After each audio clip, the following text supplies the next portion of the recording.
Do your wedges bite? Maybe these will. Stay tuned and we're going to show you the very first review in the McGolf fitting room.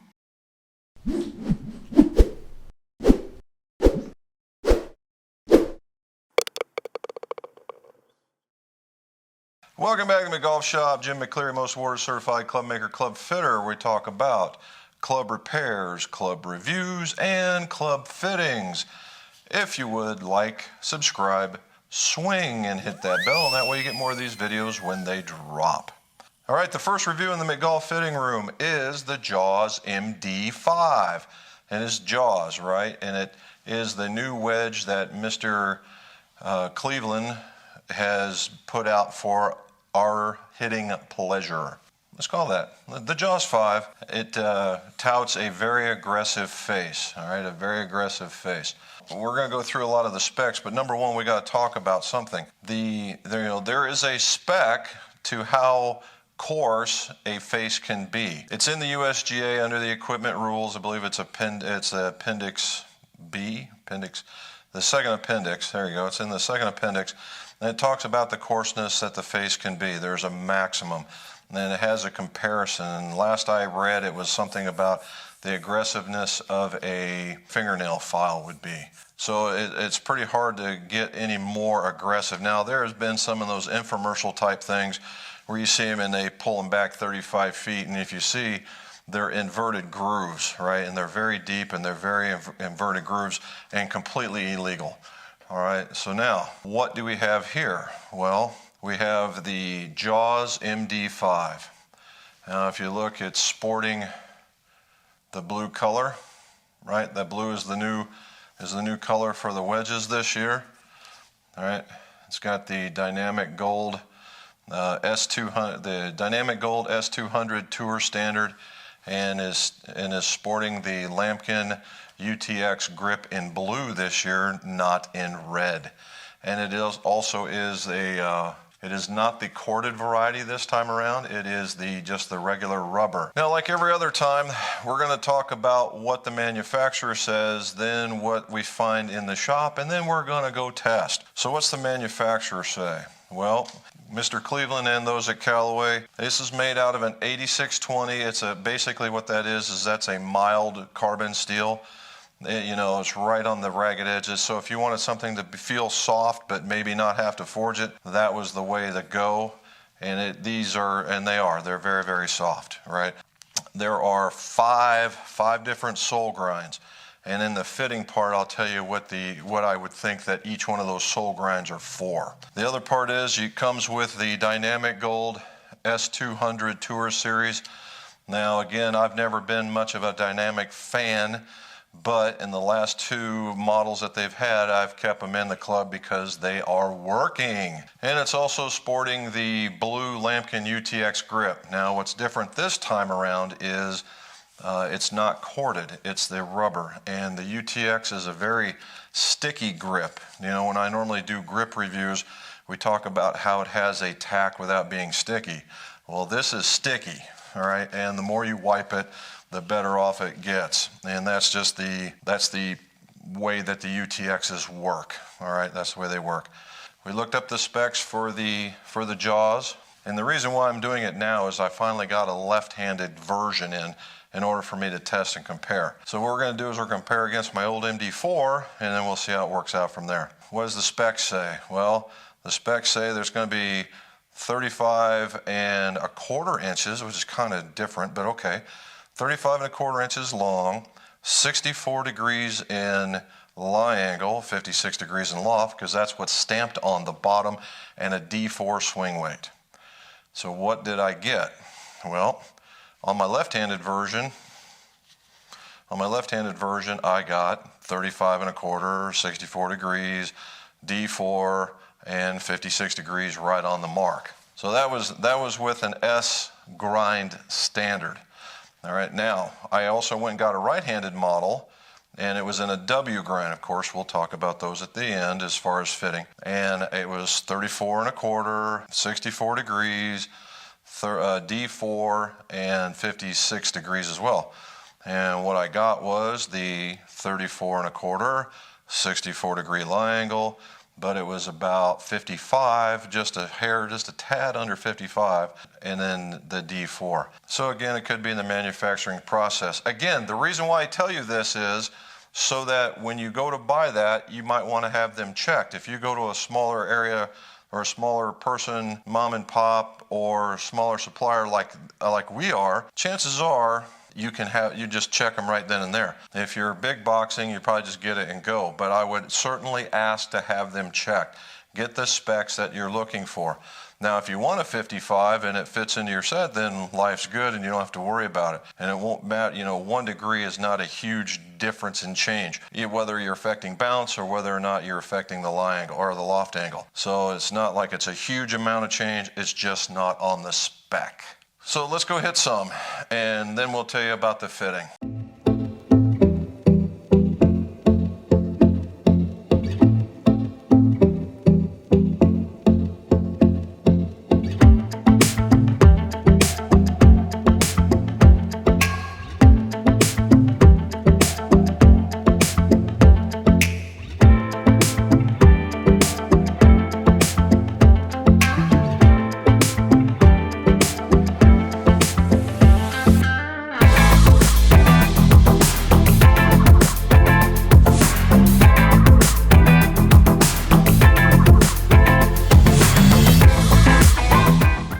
The testing part of this is powered by Flight Scope. I have the X3, and the very first indoor test for our new review process. And I have to say it worked pretty well after I figured out the dots. What does that mean? Well, Flight Scope is a radar unit and it catches the ball spinning in the air. However, it is more precise when there's a little metal dot put on it and it was put out there. Now, what you'll be seeing is some of the results of it'll look a lot like this. When I did the first 5 shots in full swing, virtually I was about 4,000 RPM. When I put the dots to it, it became 8,000 RPM. Now, it's not supposed to be that big of a difference, but 8,000 is a little closer to a wedge spin and to the way that I would spin a wedge than 3,000 and 4,000 for sure. So so once we got those on there, man, it started making a difference. The numbers started getting very consistent, and the number, things started getting a little more precise. So what you're seeing is with my dots, okay? So what do we do? 5 full swings with the MD4, 5 full swings with the MD5, 5 half swings with the MD4, and 5 half swings with the MD5. Now, why is that? Well, it would be my opinion that a full swing wedge is a very rare shot, okay? Wedges are very much a finesse type club, and that you're better off more consistent when you're not trying to swing them as hard as you can, as far as you can, because your buddy hit a 150-yard wedge, so you have to too. Well, that's crap, all right? What you really need to be able to do is control your distances precisely and know how it's going to work out. Now, when you look at these, when you look at what I was doing, obviously I need to work on my game at least indoors, because I know what my shot is at a half swing with a sand wedge. I know what my length is with a lob wedge. So that's what that's what I go for. I very rarely when I'm inside 125, I very rarely want a full swing club. I want a half swing club at best. It's more controlled, right? More controlled, more precise. All right, that's the teaching thing for the day. Now, what you saw, again, what you're seeing is the results, right? The MD5 was longer in both cases. The MD5 was only 3 yards longer in the full swing, but it was on the full swing club, it was 3 yards longer carry distance, and they ended up rolling out the same. Why is that? Well, that was because the spin rates were phenomenally different. Now, to get back into the review part of it was that the new aggressive face pattern was to increase the spin rates by about 500 RPM. That's what I'm going to say is about average. But for me, in this particular instance, we're looking at somewhere just shy of, about 2,800 RPM. That's pretty spectacular. So I think I know what I'm putting in my bag. Now, in the half swings, it was definitely a tale of two wedges, in that the MD5 went 94 in the carry, where the MD4 went 89 in the carry. But then the rollout played out similar in 97 and 93 yards. Now again, what happened there? Well, what was happening in both instances was I was swinging just a little bit faster with the MD5. Now I can't tell you why that was. Maybe it was a comfort thing, but I swing just a little bit better. The quality of the shot or the smash factor was pretty much about the same. Yes, it was a little higher, a little lower, but the 0.01 difference isn't going to make a big deal. And then what really was different was the spin rates. On the full swing with the MD5, I was 92 and some change, where I was only 65 and some change with the full swing on the MD4. Now on the half swings, which is really kind of funny, is I was getting, you know, between 86 and 8800 RPM with half swings. That's pretty doggone good considering a half swing shot. So that's the reason why you saw what you saw. Now I fully suspected that the MD5 would go to my inside, which is to the right as you're looking at it, because I typically flatten out my wedges and these guys were just standard.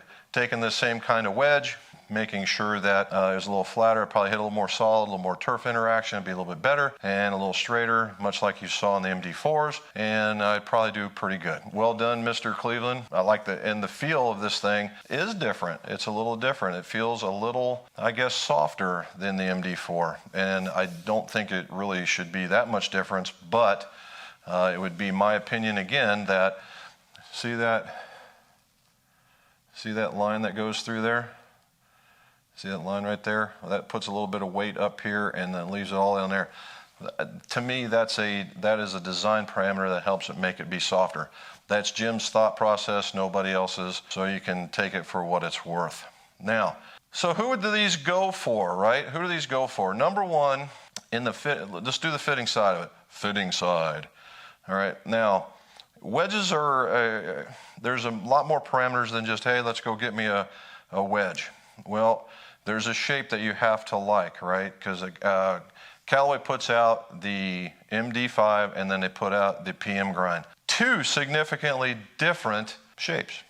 And when you do those shapes, you know, you got to be able to look down at it and go, yeah, I really like it, okay? Now, the MD5 is a much more traditional shape, for sure, which is really to catch more people's eyes. Now, the idea, you really want a particular kind of length. You want that length to marry up with the rest of your clubs. The other one is the lie angle, right? The lie angle is so that, you know, just as we talked in fitting of irons, you want it, you know, if it starts like this, that's fine as you're standing up, but you want square turf interaction.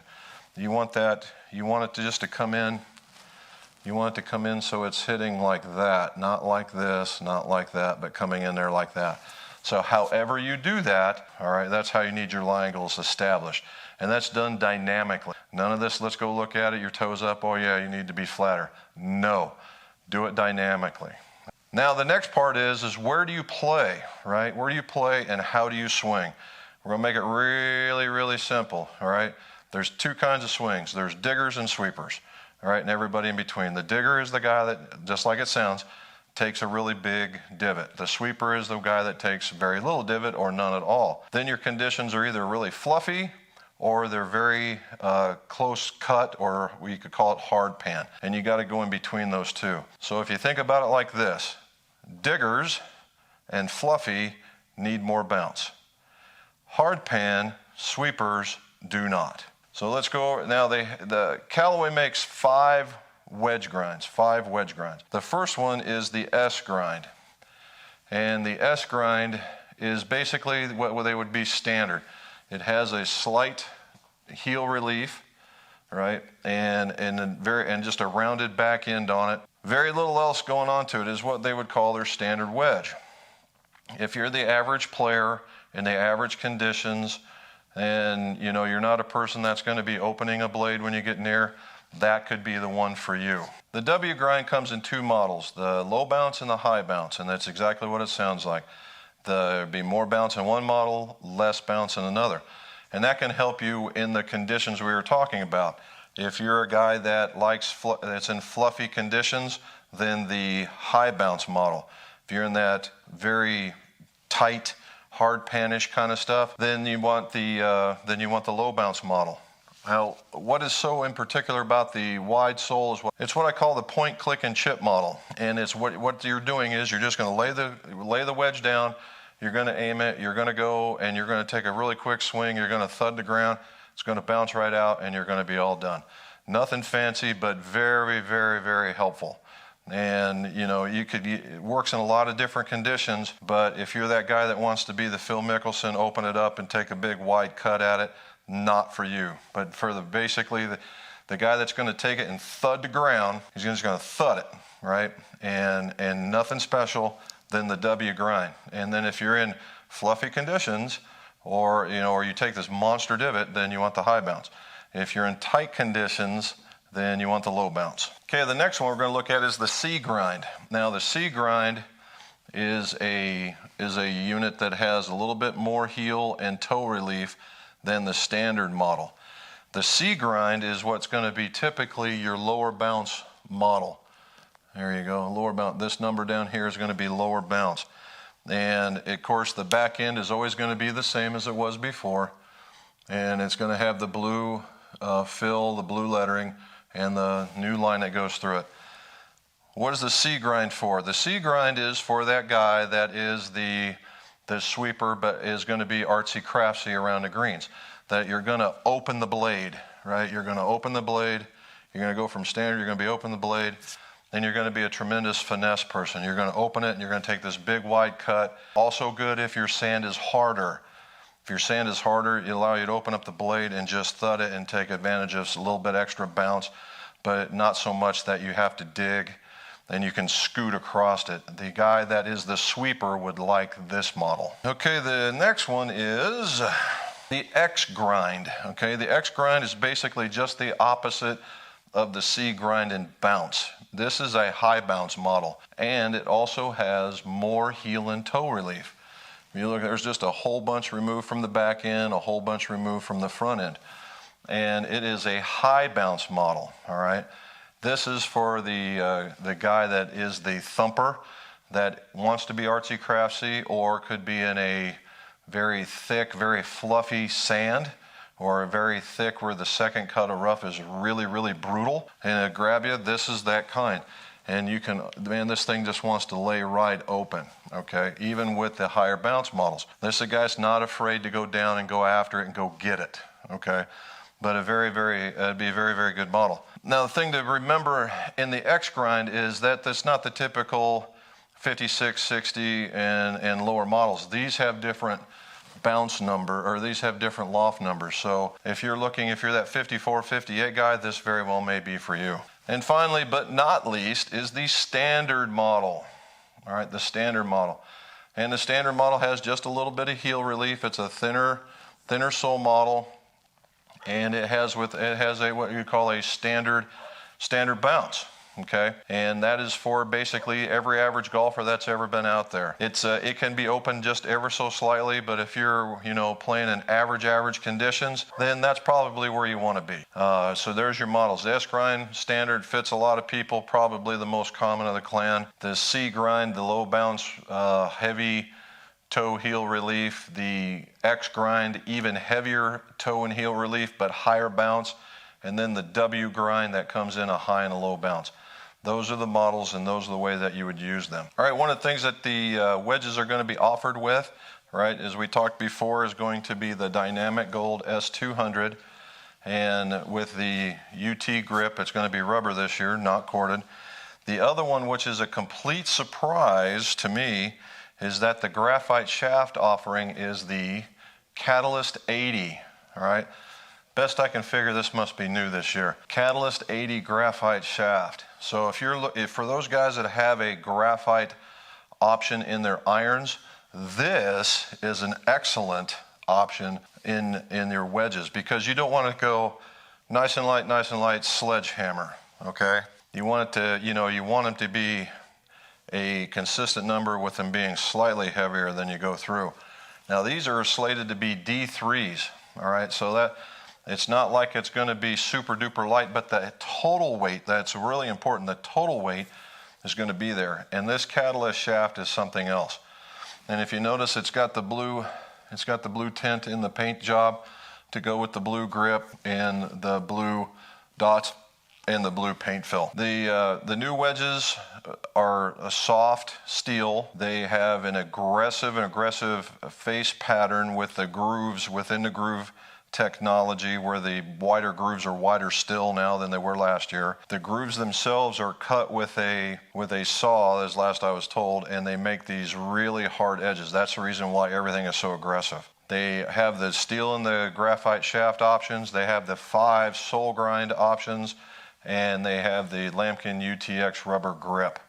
I cannot stress enough, to be fit to something like this, at least understand where your playing conditions are and what kind of a player you are, so that you have the right turf interaction so that you can enjoy your wedges. Okay? So, first one, let me know what you think. Let me know if you enjoyed seeing it, and as always, let's see your scores. Go low.